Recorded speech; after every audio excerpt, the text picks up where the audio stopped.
Le temps, pour moi, c'est un peu mon ami et mon ennemi. L'humanité n'en serait pas là sans cette quête du temps qui est un peu romantique, quoi. Et l'être humain a toujours cherché à mesurer le temps, et moi, j'essaye de perpétuer un peu cette idée que je trouve romantique. Et puis le temps est mon ami aussi, parce que ça me permet de créer des choses. J'ai commencé l'horlogerie avec mon père.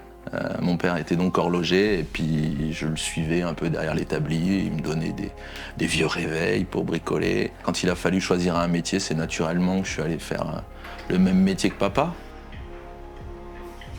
Pour moi, l'horlogerie, c'est un art et une science. Les deux sont indissociables. Science, parce qu'il faut maîtriser la physique, les mathématiques, le calcul, la mécanique, tout ça, qui est assez rigide. Et un art, parce que chaque horloger a sa possibilité de s'exprimer, les petites subtilités qu'on va mettre, comment on dessine la montre. Pour moi, j'ai trouvé dans l'horlogerie mon terrain d'expression. À un moment dans ma carrière, j'étais arrivé un petit peu peut-être au bout de mon expérience dans différents ateliers. J'ai fait de la restauration, après j'ai fait du développement, mais dans l'industrie. Et à un moment, ça m'a moins fait rêver. Et puis je pense que j'étais un peu aussi frustré par le manque de création, la lenteur que tout prenait. Et ouais, j'en étais presque arrivé à un dégoût et à me poser la question, est-ce que ça a encore un sens de continuer? Je m'amusais plus, quoi. Et puis j'ai décidé, et puis mon corps aussi m'a fait ressentir que j'étais pas heureux, et j'ai décidé d'arrêter. Donc j'ai arrêté l'horlogerie pendant 1 an. Je me suis posé pas mal de questions. Il a fallu que je fasse une pause, puis que je me pose les bonnes questions, puis que je fasse une horlogerie peut-être différente.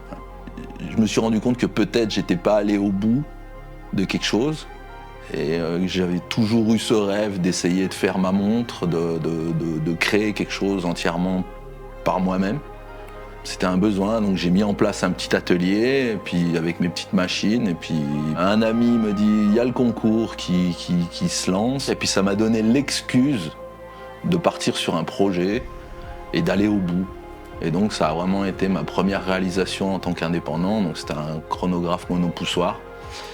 Et voilà, ça a pris 1 an de ma vie, tout seul, à dessiner, à construire, à fabriquer tous mes composants, et fabriquer ce premier chronographe.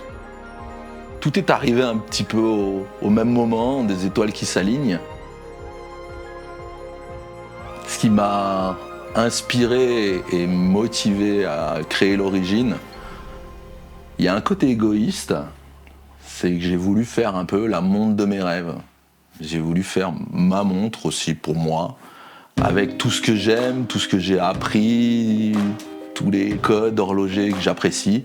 Donc on retrouve beaucoup d'influences peut-être de l'horlogerie du XVIIIe siècle, début 19e. Et puis je me suis fait plaisir, j'ai mis tout ce que moi j'aime. J'ai essayé de construire quelque chose de robuste. Je suis parti de ce postulat-là, quoi.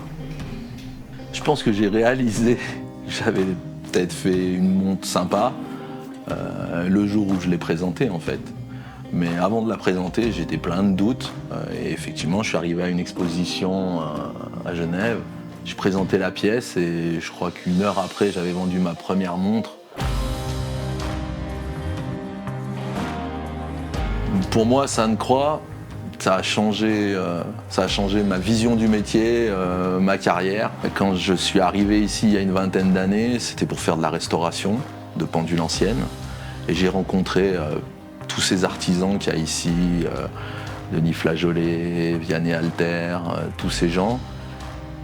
Et à quel point ils étaient libres de pouvoir créer des choses. Et aujourd'hui, Sainte-Croix, voilà, on est ce petit écosystème de différents artisans très pointus. Il y a beaucoup d'entraide et de bienveillance. Et voilà, pour moi, j'ai trouvé mon petit paradis, et puis j'aurais pas pu faire ça ailleurs, je crois. Chris d'Esperlux, en 2022, il est venu à l'atelier ici à Sainte-Croix.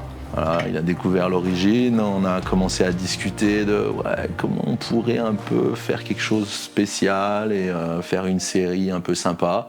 On s'est rendu compte qu'on avait chacun cette envie de faire quelque chose peut-être un peu plus 19e, avec justement la couleur dorée sur les ponts, un cadran un peu plus épuré que l'origine, avec un cerclage, des belles aiguilles bleues, une petite touche de bleu sur les vis du pont de Balancier. Pour moi, ça fait très horlogerie traditionnelle française presque. Ça me fait penser à des Breguet, des Berthoud, à la grande époque. Je pense que c'est né de là, cette idée de cette pièce assez unique, puis cette belle petite série.